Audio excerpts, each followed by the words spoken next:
Hello and welcome to the show. This is Addis Dialogue from Ethiopian Broadcasting Corporation. In today's program, we will see the contribution of Grand Ethiopian Renaissance Dam, both at national and continental, beyond regional, or Horn of Africa.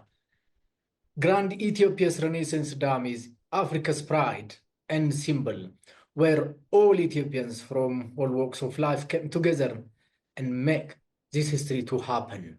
The Adwa of 21st century or the Adwa of current generation. But contrary to the existing reality, few political elites from down riparian countries makes this bone of contention. Why? My guest for today is Professor of Defense and Foreign Policy, former Vice President of Kent State University in Ohio, United States, and current Chairman of Moi University, Professor No Midamba. I'm your host, Gzachodar. Do stay with us. Professor Noh Midamba, welcome to Addis Dialogue, and thank you for your time. Thank you, Gachu, and I'm pleased to appear in the show. What's Grand Renaissance Dam for you, being an African and the one who is also familiar with Ethiopia and Ethiopia's development? Let's look at the region first, the region where we are in Africa. This region has real potential flashpoint and problem that emancipate because of people are hungry and people need employment, people need better healthcare, people need to communicate with each other. So we have a problem in South Sudan, we have a problem in Sudan, we have a problem in DRC, and also, all of a sudden, Al-Shabaab is rising up again in Somalia. And so we have an instability. The Grand Renaissance Dam will be one of the key points of stability in the area. And the reason why I'm saying that is there are only 4 countries in Africa that has full access to electricity. Electricity is key to development of modern world. So you're looking at Egypt that has 100% supply of electricity or power. You're looking at Algeria, you're looking at Morocco, you're looking at Tunisia. All of them are on the north half of Africa. In fact, when you look at the geo-global map, at night, those are the only areas that are late, and then of course the southern tip of Africa. And the rest of Africa are dark at night. And so the issue of this dam is so crucial to the region, the African development, that it must be treated so. It must be respected. It must be continued to be molded so that it will support over 400 million people along the Nile Valley. And therefore, it is not only for Ethiopia, because as you know, that only, I think, 65% of Ethiopians don't have access to electricity. And that cannot happen when development is to take place and support this continent to catch up with the rest of the world, Europe, Asia, and the Americas. Mm-hmm. How do you see its contribution for domestic Ethiopians, especially unemployment, the opportunity of Ethiopians can exploit from the completion of this Grand Renaissance Dam, besides access to electricity, in terms of investment, in terms of health infrastructure, Professor No? Ethiopian refugees here in Kenya, they are going to Europe, they're going to America, they're going elsewhere. These young people need to settle in Ethiopia if there are job opportunities. So the access of power in Ethiopia will allow for tremendous development of both rural and the major urban areas. This will create jobs, opportunities for healthcare, and opportunities for other development that need to settle the people. And therefore, when Ethiopia is settled, that add to the region settling down. The entire region needs to settle. Otherwise, right now we are unsettled because of so many things. And then, of course, there is tremendous pressure from outside Africa of people looking for opportunity for their own interest. And then Africa are left either fighting among each other or completely unsettled, and then the young people are taking off to go somewhere else. So this Renaissance Dam, just like what Aswan Dam has done to Egypt, will be an anchor, one of the anchor in Africa that will create a great deal of job opportunity. More than 200,000 Ethiopians were forced to leave that country and came back home or deported. In terms of job opportunity and the livelihoods of their future as well, how do you see the contribution of this Grand Renaissance Dam, besides what you have said earlier? That is one of the key, Gachu. They're all over the Middle East. They're working domestic work, mechanical, and all those kind of things, because there are opportunities there.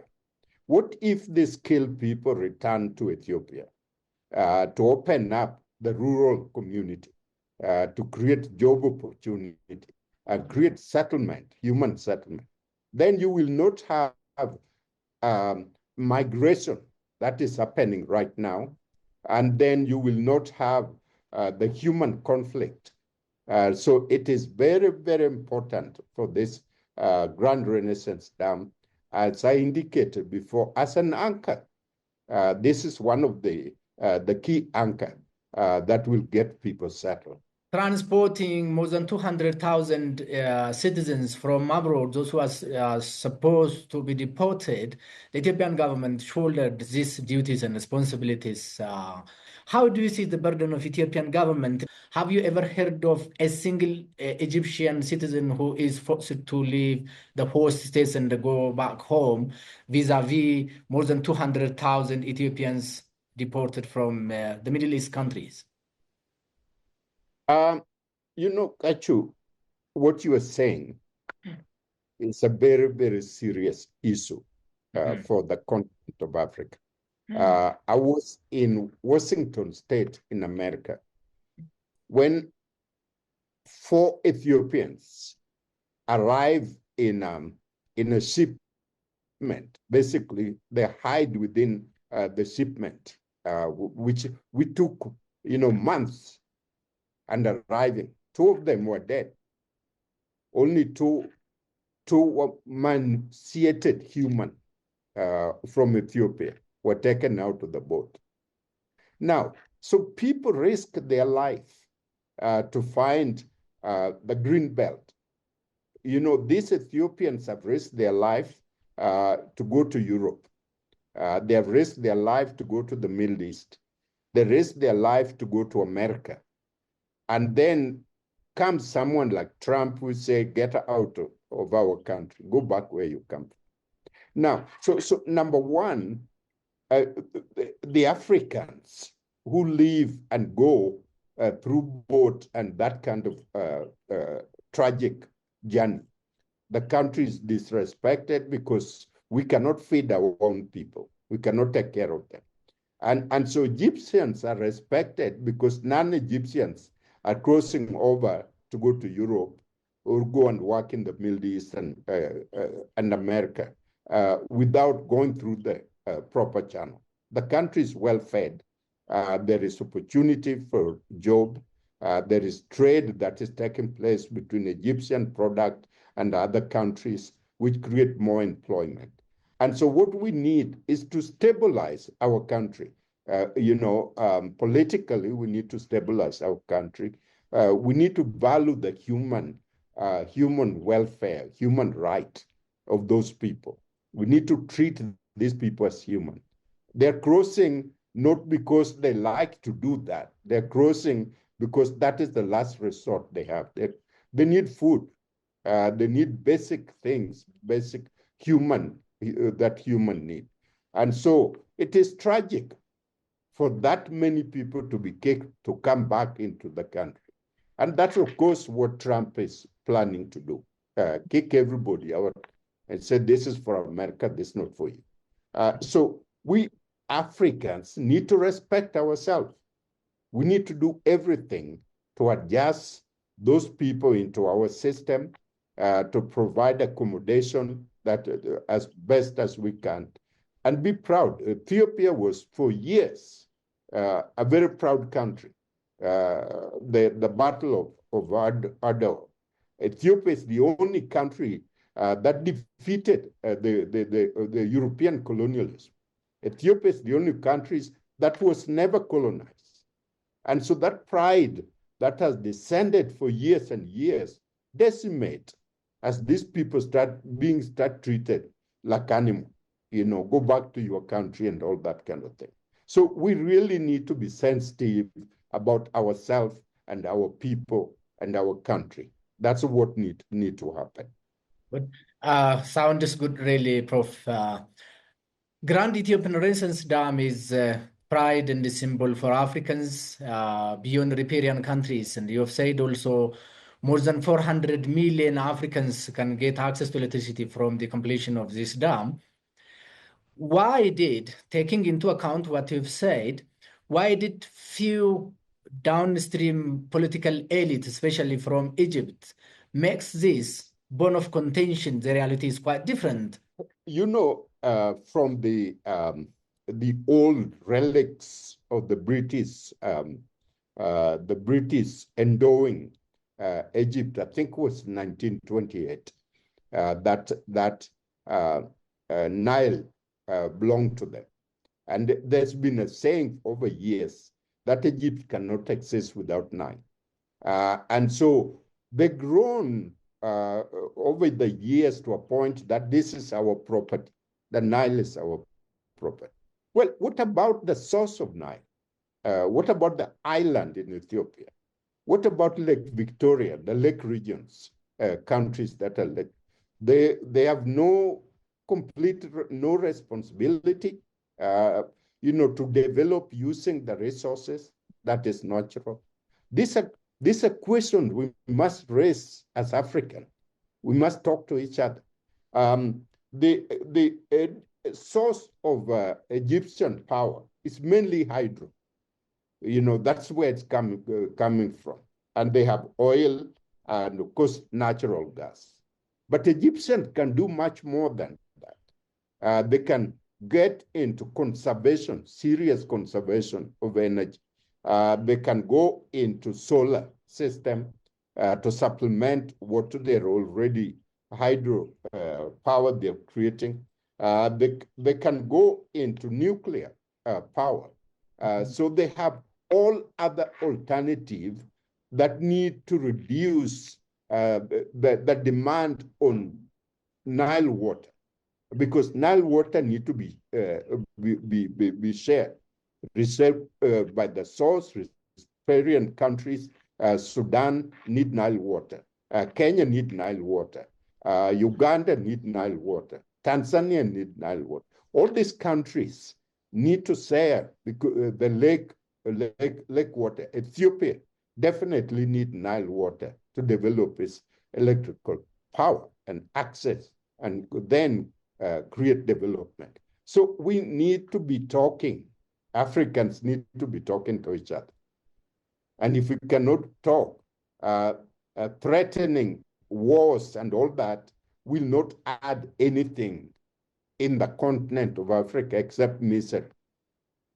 Egyptians still tend to utilize and exploit the wrongly established narratives of hydro-hegemonic the 20th and 19th century, where the upper riparian countries are not party to. What sort of strategies do you recommend for the upper riparian countries regarding fair utilization of hydro resources and protection of such God-given resources, Professor? The outside world like to come in to Africa and interfere. Who's going to take care of the interests of Africa, the sub-Saharan Africa?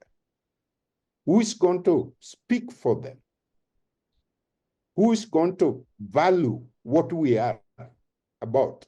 That we all have the right on this continent to live along with each other. You know, so the AU need to take a very clear stand. You know, need to take a very clear stand on the issue of the Renaissance Dam, one of the top priority. But I doubt very seriously that the chairman from Djibouti is going to stick his neck out in order to deal with that situation. That's the reason I had doubt when it came over, and of course everybody was support, but he had a lot of international support. What about the sub-Saharan Africa? You know, what's the future of the continent? And so people need to sit down seriously and start talking and taking a stand on what is right, and then do away with all issues that is going to create problem for us. How do you see the role of Grand Renaissance Dam for Africans with specific reference to Agenda 2063 of the African Union? We're talking about silencing the gun, okay? We're talking about development. We're talking about infrastructure. We're talking about producing food. We're talking about increasing healthcare. We're talking about creating job opportunities for young people. How is it going to happen without power? It can't. I just said right now, it's estimated 400 million people are benefiting out of this. And so when you increase the capacity and do other things, there will be more people benefiting out of this. So many job opportunities are being created, which will then adjust millions of young people who are hopelessly lingering around and running overseas looking for green pastures. So this is clear. There is no question about it. No country in the world has developed without power. You know, all developed countries are 100% have access to power. The Ethiopia's government embarked on Green Legacy Initiative to conserve the environment and even for the sustainability of Grand Renaissance Dam, and also for the downstream countries to get access the amount of water they were supposed to get in the previous eras. How do you see this initiative, what Ethiopians and the Ethiopian government are doing on Green Legacy Initiative, Prof? Well, I think you know, this is I teach classes every Sunday. I teach 75 students from 16 African countries. The issue, we have to conserve. We have to conserve. We have to create greening Africa. We have to reduce the amount of soil that Sahara Desert is taking every year. We have to be able to produce food where never before food was never produced. And that will not come without having that kind of legacy, a serious commitment, you know, all the way from the president to the local people in conserving. It doesn't matter how much opportunities we have. The Renaissance Dam is only going to serve so many people. But so we need to be able to conserve energy. We need to understand what green environment and revolution will bring for the people in terms of life, everything, oxygen producing. And so this is a really nice and go a long way.